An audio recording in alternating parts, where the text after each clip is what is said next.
Excuse me. I should have said, after this tragedy. She wouldn't be happy seeing you crying.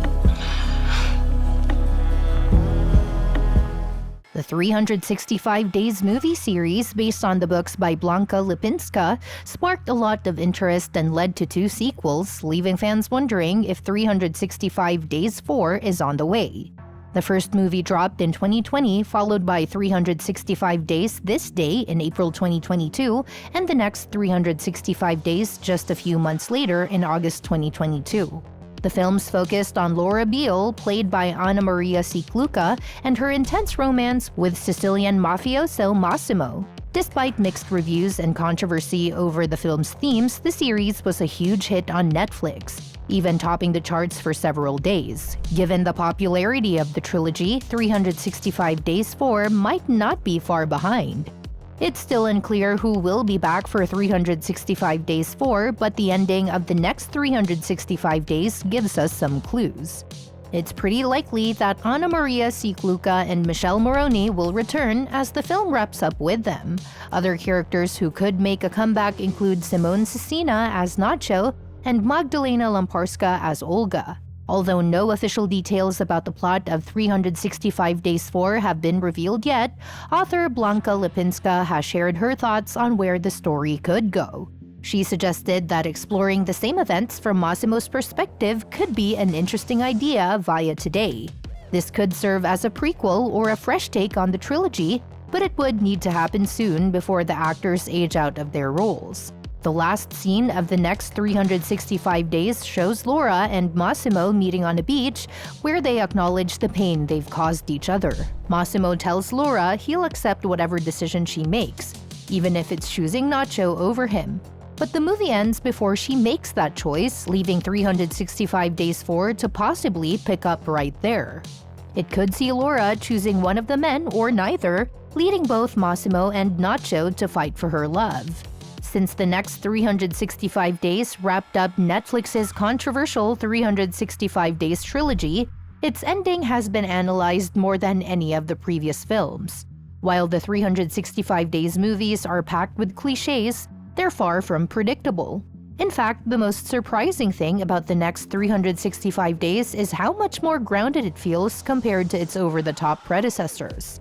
The film dials back on the dramatic soap opera-style plotlines of the earlier movies.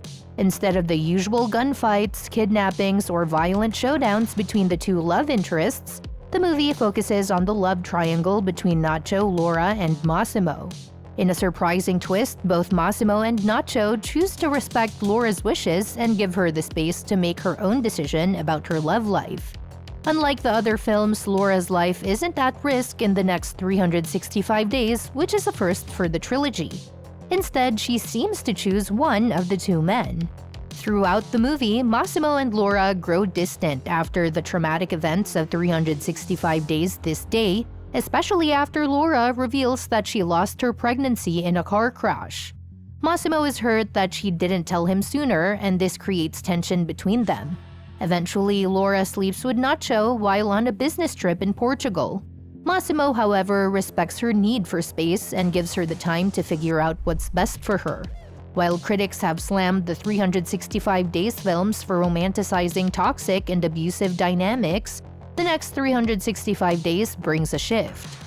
Massimo, who once held Laura captive for a year to make her fall in love with him, sits calmly on a beach and declares that he only wants to be with her if that's truly what she wants.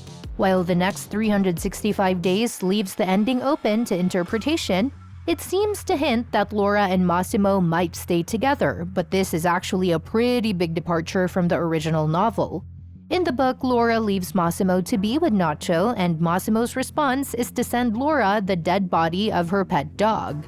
In a shocking turn inspired by Wuthering Heights, Massimo accuses Nacho of killing the dog, gets Laura back, and locks her in his mansion again.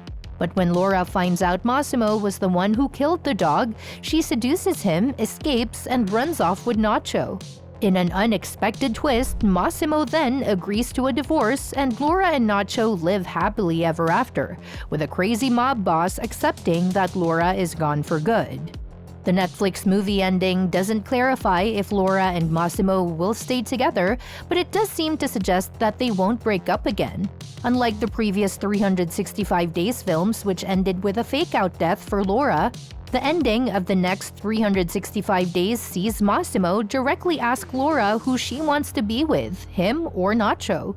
While they don't fully reconcile, Massimo leaves the film with a sweet story his late father told him about love. If you love something, you have to let it go to see if it comes back, and that's how you know if it's meant to be. In the end, Massimo seems to take this lesson to heart, accepting that Laura may choose Nacho but leaving the door open for her to return. The ending of the next 365 Days marks a big shift in how the trilogy addresses consent. While the first two films were heavily criticized for glamorizing toxic relationships, with some defending them as exaggerated, campy fantasies, the final movie takes a more mature approach. It sheds the over-the-top plot of the source novel in favor of a more grounded conclusion. The film finally gives Laura some control over her choices, shows that Massimo understands consent, and portrays both men in her life as characters who care about her well-being rather than their own desires. This change feels surprising given the tone of the earlier films, but also addresses many of the common critiques of the franchise. Where the original 365 Days was seen as a celebration of problematic dynamics, the next 365 Days tries to bring in more responsible ideas of consent and agency. While the ending doesn't confirm whether Laura ends up with Massimo or Nacho, it emphasizes that her decision will be mutual, something fans and critics find both surprising and refreshing. However, despite the more mature approach, critics weren't impressed. Jessica Chiang of Variety called the entire trilogy bone-tired. Even though critics panned the films, they remain hugely popular on Netflix, partly thanks to the YouTube reactions. Channels like Heavy Spoilers dubbed the trilogy the worst trilogy of all time, though they also predicted a fourth movie might happen due to the unresolved ending. This prediction suggests that the final chapters of the books could be used to create more drama between Massimo and Nacho. Pop culture podcasters like Daniel Barnes from the Dare Daniel podcast echoed similar sentiments, calling the third movie utterly lacking in new story developments. Many fans also voiced frustration with the ambiguous ending, wondering why a trilogy closer would leave things so unresolved. Some fans pointed out that after Massimo's abusive actions, Laura's choice shouldn't be this hard. It seems like Netflix may have stretched the story a bit too far, leaving some fans disappointed by the ambiguous ending. This might be the breaking point for some who have followed the trilogy since the beginning. In the end, while the next 365 Days tried to steer the series in a more thoughtful direction, it ultimately left many fans and critics disappointed, as it failed to reconcile its previous excesses with its newfound attempt at maturity. The franchise's future, should it continue, would likely hinge on whether it can find a balance between drama, absurdity, and more meaningful storytelling. And that's that for today's video. Thanks for watching, and we will see you in the next one. Your suggestions for future videos are always welcome in the comments below.